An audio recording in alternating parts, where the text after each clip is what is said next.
Apa jadinya kalau rumah yang kamu tempati puluhan tahun tiba-tiba dianggap ilegal cuma karena selebar dokumen dari era kolonial? Di Dago Elo, sengketa tanah ini bukan cuma soal lahan, tetapi juga soal hak warga untuk tetap tinggal. Semua bermula dari keluarga Muller dan mereka mengaku sebagai pemilik sah lahan seluas 6,3 hektar di Dago Elos. Senjatanya, Diego Verpondik, sebuah dokumen kepemilikan tanah era kolonial zaman Belanda. Ironisnya, warga yang sudah tinggal sejak tahun 60-an membayar pajak dan diakui negara secara administratif mendadak dianggap sebagai penumpang yang tidak mempunyai hak. Disinilah letak rumitnya. Ini bukan sekedar konflik antara pemilik dan penghuni. Yang bertabrakan adalah dua bentuk legitimasi.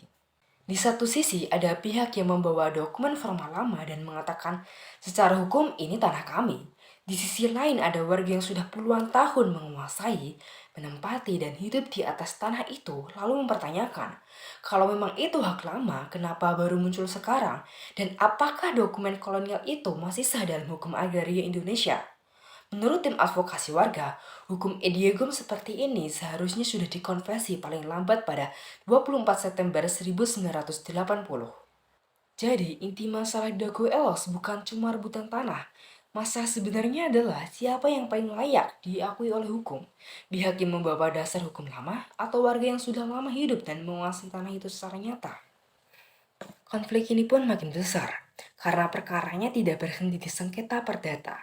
Pada 2024, dua anggota keluarga Muller ditetapkan sebagai tersangka kasus dugaan pemalsuan surat. Lalu pada Oktober 2024 divonis 3,5 tahun penjara.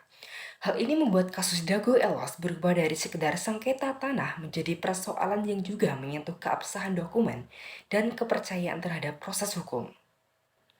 Dampaknya jelas besar. Bagi warga, sengketa ini bukan cuma soal kalah atau menang di pengadilan. Ini soal ancaman kehilangan rumah, rasa takut akan penggusuran, dan hidup dalam ketidakpastian bertahun-tahun. Bayangin hidup di rumah sendiri, tapi setiap saat rumah itu bisa dipersoalkan legalitasnya. Bagi publik, kasus ini juga memperlihatkan satu hal yang mengkhawatirkan. Sengketa tanah bisa jadi sangat panjang ketika dokumen, sejarah, dan kepentingan hidup warga saling bertabrakan. Sampai hari ini, sengketa Dago Elos belum benar-benar selesai. Warga masih menempuh berbagai upaya hukum, termasuk peninjauan kembali di Mahkamah Agung sambil terus memperjuangkan hak atas ruang hidup mereka. Artinya, konflik ini belum menemukan titik akhir yang begitu jelas. Dan dari sini, Dago Elos menunjukkan satu hal penting. Ketika hukum tidak memberikan kepastian tegas, sengketa tanah bisa berlangsung bertahun-tahun. Dan yang paling lama menanggung akibatnya adalah masyarakat yang hidup di atas tanah itu.